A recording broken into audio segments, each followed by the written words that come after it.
നമസ്കാരം.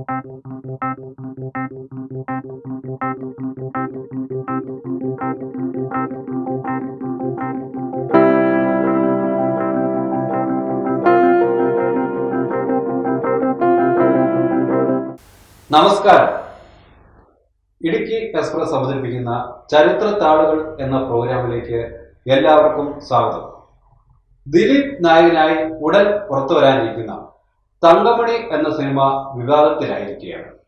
ഈ തങ്കമണി സംഭവത്തിന് സാക്ഷിയായ തങ്കമണി സ്വദേശി സെബാസ്റ്റ്യൻ മനസ്സ് തുറക്കുന്നു. എൻ്റെ പേര് സെബാസ്റ്റ്യൻ CN. തങ്കമണിയാണ് എൻ്റെ സ്വദേശം. ഞാൻ തങ്കമണിയിൽ ജനിച്ചു വളർന്ന വ്യക്തിയാണ്. എൻ്റെ പിതാവ് ഉൾപ്പെടെ 1962 കാലഘട്ടത്തിൽ കുടിയേറി. വലിയപ്പൻ 1957 കുടിയേറി അവിടെ ജീവിച്ചു പോരുന്ന ആളാണ്. വളരെ ശാന്തസുന്ദരമായി പോയിക്കൊണ്ടിരുന്ന ഒരു ഗ്രാമത്തെ പിടിച്ചു കുലുക്കിയ സംഭവം അറിയപ്പെടുന്നത് തങ്കമണി സംഭവം എന്ന പേരിലാണ്. 1986 ഒക്ടോബർ മാസം 20 ഒരു ബസ് സർവീസിലെ അതിൻ്റെ ജീവനക്കാരുമായി ബന്ധപ്പെട്ട് വിദ്യാർത്ഥികളുമായി ഉണ്ടായ ഒരു തർക്കത്തിൽ നിന്നാണ് അതിൻ്റെ പ്രശ്നത്തിൻ്റെ ആരംഭം. തങ്കമണി വരെ ടിക്കറ്റ് എടുക്കുകയും പാറമടയിൽ ബസ് സർവീസ് അവസാനിപ്പിക്കുകയും മറ്റ് ബസ്സുകൾ തങ്കമണി ടൗണിൽ വരെ വരികയും ചെയ്തിരുന്ന ഒരു കാലഘട്ടത്തിൽ നടന്ന സംഭവമാണത്. വിദ്യാർത്ഥികൾ, ധാരാളം യാത്രക്കാർ അന്നത്തെ പ്രധാന പട്ടണമായ കട്ടപ്പനയിൽ നിന്ന് സാധനങ്ങളൊക്കെ വാങ്ങിയാണ് സാധാരണ തങ്കമണിക്ക് വരുന്നത്. മറ്റ് വലിയ മലഞ്ചരക്ക് സാധനങ്ങളൊക്കെ കൊണ്ടുപോവുകയും ഒക്കെ ചെയ്തിരുന്നു. ഈ ബസ് സർവീസിനെ ആശ്രയിച്ചായിരുന്നു. മറ്റെല്ലാ ബസ്സുകളും തങ്കമണിയിൽ വരികയും ഈ ഒരു ബസ്സുകാർ മാത്രം വരാതിരിക്കുകയും വിദ്യാർത്ഥികൾ ഇതിനെ ചോദ്യം ചെയ്യുകയുണ്ടായി. അങ്ങനെ ചോദ്യം ചെയ്തപ്പോൾ ബസ് ജീവനക്കാരുടെ ഒരു ധാർഷ്ട്യത്തിൽ നിന്നാണ് ആ സംഭവത്തിൻ്റെ ആരംഭം. വിദ്യാർത്ഥികളെ ബലമായി ബസ്സിൽ നിന്ന് തള്ളിയിറക്കി വിടുകയും 1-2 ആളുകളെ അവരെ കട്ടപ്പന സ്റ്റേഷനിലേക്ക് ബസ് കൊണ്ടുപോവുകയും അവരെ അവിടെ പിടിച്ചിടുകയും ചെയ്തു.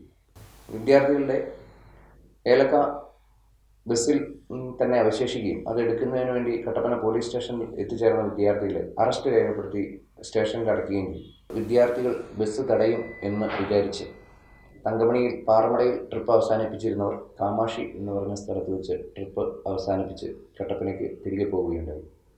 വിദ്യാർത്ഥികൾ സംഘടിതമായി അടുത്ത ട്രിപ്പ് ബസ് വരുന്ന സമയത്ത് കാമാക്ഷിക്കും കട്ടപ്പനയ്ക്കും ഇടയിലുള്ള പാറക്കടവ് എന്ന് പറയുന്ന സ്ഥലത്ത് എത്തിച്ചേർന്നു ബസ് തടയുകയും പിന്നീട് ആ ബസ് നിറയും ബസ്സിന് പുറത്തും ആളുകളുമായി സാധാരണ ട്രിപ്പ് കടന്നു പോകാൻ കഴിയില്ല എന്ന് പറഞ്ഞ ചെടി മൂടിക്കിടക്കുന്ന പാറമട എന്ന് പറയുന്ന പ്രദേശത്ത് കൂടി തങ്കമണിയിൽ കൊണ്ടുവന്ന് ബസ് വില്ലേജ് ഓഫീസിൻ്റെ ഫ്രണ്ടിൽ പാർക്ക് ചെയ്യുകയും ചെയ്തു. പിന്നീട് ആ ബസ്സിന് പോലീസ് കൊണ്ടുപോകാതിരിക്കുന്നതിന് വേണ്ടി നാട്ടുകാർ മാറി മാറി കാവൽ നിൽക്കുകയും ചെയ്തു. പക്ഷേ പോലീസ് ബലമായി ബസ് കൊണ്ടുപോകുന്നതിനുള്ള നിലപാട് സ്വീകരിക്കുകയും ക്ഷമ പറയാൻ തയ്യാറല്ല എന്ന് ബസ് മുതലാളി അറിയിക്കുകയും ചെയ്തു.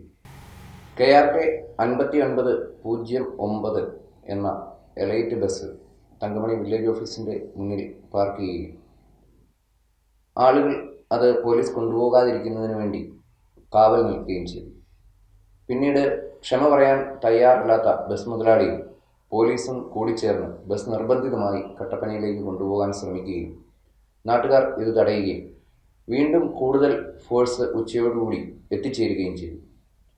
പക്ഷേ നാട്ടുകാർ അപ്പോഴേക്കും ബസ്സിൻ്റെ ടയറിൻ്റെ കാറ്റ് കുത്തിവിടുകയും ബസ് മുതലാളി കട്ടപ്പനയിൽ നിന്ന് വീണ്ടും പുതിയ ടയറുകളുമായി കൊണ്ടുവന്ന് ഏതാണ്ട് 4 മണിയോടുകൂടി 4-4:30 ബസ് തിരികെ വീണ്ടും കൊണ്ടുപോകാൻ ശ്രമിക്കുകയും നാട്ടുകാർ കൂടുതൽ സംഘടിതമായി എത്തി ഇത് തടയുകയും ക്ഷമ പറഞ്ഞതിന് ശേഷം വാഹനം കൊണ്ടുപോയാൽ മതി എന്ന് പറയുകയും ചെയ്തു. പക്ഷേ പീരുമേട് സർക്കിൾ CI തമ്പാൻ ഉൾപ്പെടെ പഞ്ചായത്ത് പ്രസിഡന്റിനോടും ഇടവക വികാരിയോടും എത്രയും പെട്ടെന്ന് ജനങ്ങൾ പിരിഞ്ഞു പോകണമെന്നും അല്ലെങ്കിൽ വെടിവെക്കും എന്ന് ഭീഷണിപ്പെടുത്തുകയും പോലീസ് റൂട്ട് മാർച്ച് നടത്തുകയും ചെയ്തു. ഇതെല്ലാം കണ്ടുകൊണ്ട് സാധാരണ കൃഷിക്കാരായ ആളുകൾ കടത്തിണ്ണകളിലും മറ്റ് സ്ഥലങ്ങളിലുമൊക്കെ നിൽക്കുകയും പോലീസ് റൂട്ട് മാർച്ച് അവസാനിപ്പിച്ച് പെട്ടെന്ന് ലാത്തി ചാർജിലേക്കും പിന്നീട് തുടർന്ന് ഏതാണ്ട് 4:58 വെടിവെപ്പിലേക്കും എത്തിച്ചേരുകയുണ്ടായി. ഞാനൊക്കെ എൻ്റെ പറമ്പിൽ നിന്ന് ഈ സംഭവങ്ങളെല്ലാം കണ്ടുകൊണ്ട് നിൽക്കുകയാണ്. പള്ളിപ്പറമ്പിലൂടെ ആളുകൾ ഭയചകിതരായി ഓടുകയും ഊന്നുവടിയുമായി ഒറ്റക്കാലിൽ നിന്നിരുന്ന ഉടുമ്പയ്ക്കൽ മാത്യു എന്ന ചേട്ടൻ്റെ മറ്റേ കാലിൽ വെടികൊള്ളുകയും കോഴിമല അവറാച്ചൻ എന്ന് പറയുന്ന അദ്ദേഹം വീട്ടു സാധനങ്ങൾ വാങ്ങുന്നതിന് വേണ്ടി എത്തിച്ചേർന്ന അദ്ദേഹം വെടിയേറ്റ് മരിക്കുകയും ചെയ്തു. പിന്നീട് രാത്രിയിൽ പോലീസ്, അതോടൊപ്പം തന്നെ മറ്റൊരു കാര്യം, പോലീസിനെ നാട്ടുകാർ കല്ലെറിഞ്ഞു എന്നുള്ളതും ഇത് വസ്തുതയായ കാര്യമാണ്. പോലീസിനെ നാട്ടുകാർ കല്ലെറിയുകയും പോലീസ് താൽക്കാലികമായി പിൻവാങ്ങുകയും ചെയ്തു. പക്ഷേ വീണ്ടും രാത്രിയിൽ കൂടുതൽ പോലീസ് എത്തിച്ചേർന്നു ഈ സംഭവവുമായി യാതൊരുവിധ ബന്ധവുമില്ലാത്ത നിർദോഷരായ നിരവധി ആളുകളെ പിടിച്ചുകൊണ്ടു പോവുകയും ക്രൂരമായി മർദ്ദിക്കുകയും ചെയ്തിട്ടുണ്ട്. ഇതെല്ലാം ആണ് അന്നവിടെ നടന്നത് എങ്കിലും പിറ്റേന്ന് മുതലുള്ള മാധ്യമങ്ങളിൽ എരിവും പുളിയും കൂട്ടിച്ചേർത്ത് അതൊരു വിൽപ്പന ചരക്കാക്കി വരികയും ഇത് പിന്നീട് ഇടുക്കിക്ക് വെളിയിലുള്ള ആളുകൾ വിശ്വസിക്കുകയും ചെയ്തു. ഇതിനെ സംബന്ധിച്ച് PG വിശ്വംഭരൻ എന്ന ആൾ 1987 ഇതാ സമയമായി എന്ന് പറയുന്ന ഒരു ചിത്രം ഇറക്കുകയുണ്ടായി. ആ ചിത്രത്തിൽ അതിൻ്റെ പേര് ഉൾക്കൊള്ളിച്ചിരുന്നത് കിളിപാടി എന്നാണ്. പക്ഷേ ഇന്ന് അങ്ങനെയല്ല. 38 വർഷങ്ങൾക്ക് ശേഷം D148 എന്ന പേരിൽ, ദിലീപിൻ്റെ 148ാമത് ചിത്രമായതുകൊണ്ട് അതിൻ്റെ പേര് D148 എന്നാണ് ആദ്യം അവരത് പറഞ്ഞിരുന്നത്. പക്ഷേ ഷൂട്ടിംഗ് എല്ലാം തീർന്നതിന് ശേഷം ആ സിനിമയുടെ പേര് തങ്കമണി എന്നാക്കുകയും അതിൻ്റെ ടൈറ്റിൽ സോങ്ങിൽ തങ്കമണിയെക്കുറിച്ച് വളരെ മോശമായി പരാമർശം ഉൾപ്പെടുത്തുകയും ഹെഡിങ്ങിൽ the bleeding village the real story എന്ന വാക്ക് ഉപയോഗിക്കുകയും ചെയ്തു. തങ്കമണി നിവാസികളായ ഞങ്ങൾ മറക്കാൻ ശ്രമിക്കുന്ന, 38 വർഷങ്ങൾക്ക് ശേഷം മറക്കാൻ ശ്രമിക്കുന്ന ആ കാര്യത്തെ വീണ്ടും പോസ്റ്റ്മോർട്ടം ചെയ്ത് തങ്കമണി എന്ന പേര് ഉപയോഗിക്കുന്നതിൽ തങ്കമണിക്കാരായ എല്ലാ വ്യക്തികളെയും പോലെ എനിക്കും അമർഷമുണ്ട്.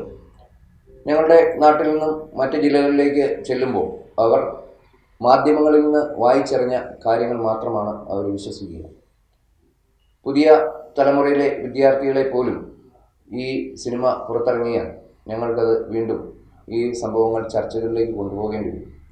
അതുകൊണ്ട് തന്നെ ഈ സിനിമയുടെ നിർമ്മാതാവും സംവിധായകനും നായകനുമെല്ലാം കൂടി ചേർന്ന് തങ്കമണി എന്ന പേര് അതിൽ നിന്ന് നിർബന്ധമായും മാറ്റണമെന്നാണ് ഞങ്ങളുടെ പ്രധാന ആവശ്യം.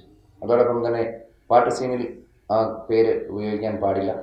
അതോടൊപ്പം bleeding village the real story എന്നുള്ള പരാമർശങ്ങളും ശരിക്കും പറഞ്ഞാൽ ഒഴിവാക്കേണ്ടതാണ്. അങ്ങനെ ഞങ്ങളുടെ ഒരു നാടിനെ വിൽപ്പന ചരക്കാക്കി അദ്ദേഹം പണം കൊയ്യേണ്ട കാര്യമില്ല. അങ്ങനെ പണത്തിൻ്റെ ആവശ്യം കൊണ്ടാണ് എങ്കിൽ ഞങ്ങളുടെ നാട്ടിൽ വന്നാൽ ഞങ്ങൾ അതിൽ കൂടുതൽ പണം ഒരുപക്ഷെ പിരിവെടുത്ത് വരെ നൽകാൻ തയ്യാറാണ് എന്നുകൂടി അദ്ദേഹത്തോട് അറിയിക്കുകയാണ്. മാധ്യമങ്ങൾ അല്ലെങ്കിൽ സിനിമ എന്ന് പറയുന്ന വ്യവസായം നല്ലതാണ്. പക്ഷേ ഒരു ഗ്രാമത്തെ ആക്ഷേപിക്കുന്ന ഇങ്ങനെയുള്ള കുൽസിത പ്രവൃത്തികളിൽ നിന്ന് അദ്ദേഹം പിന്മാറണമെന്ന് എന്തായാലും അഭ്യർത്ഥിക്കുകയാണ്. ഞങ്ങളുടെ നാടിനെ സ്നേഹിക്കുന്ന എൻ്റെ പ്രിയ സുഹൃത്തും മാധ്യമപ്രവർത്തകനുമായ ശ്രീ ബിജു വൈശ്യംപറമ്പിൽ ഈ ആവശ്യങ്ങൾ ഉന്നയിച്ചുകൊണ്ട് ഹൈക്കോടതിയിൽ ഒരു ഹർജി ഫയൽ ചെയ്തിട്ടുണ്ട്. അത് തൊട്ടടുത്ത ദിവസങ്ങളിൽ കോടതി പരിഗണിക്കുകയും ചെയ്തു. അതോടൊപ്പം തന്നെ മുൻ ഗ്രാമപഞ്ചായത്ത് പ്രസിഡന്റും മറ്റൊരു ഹർജി കൂടി സമർപ്പിച്ചിട്ടുണ്ട് എന്നാണ് അറിയാൻ കഴിഞ്ഞത്. എന്തായാലും നാടിനെ സ്നേഹിക്കുന്ന ആളുകൾ ഇതിൽ നിന്നും അല്പം പോലും പിന്നോട്ട് മാറില്ല. ഹർജികളുടെ എണ്ണം കൂടും എന്നുള്ള കാര്യത്തിൽ ഒരു സംശയവുമില്ല. ഇതുമായി മുന്നോട്ട് പോകുവാൻ ഒരു കാരണവശാലും സിനിമയുടെ പ്രവർത്തകരെ നാടിനെ സ്നേഹിക്കുന്ന ആരും സമ്മതിച്ചു തരും എന്നും വിചാരിക്കുന്നില്ല.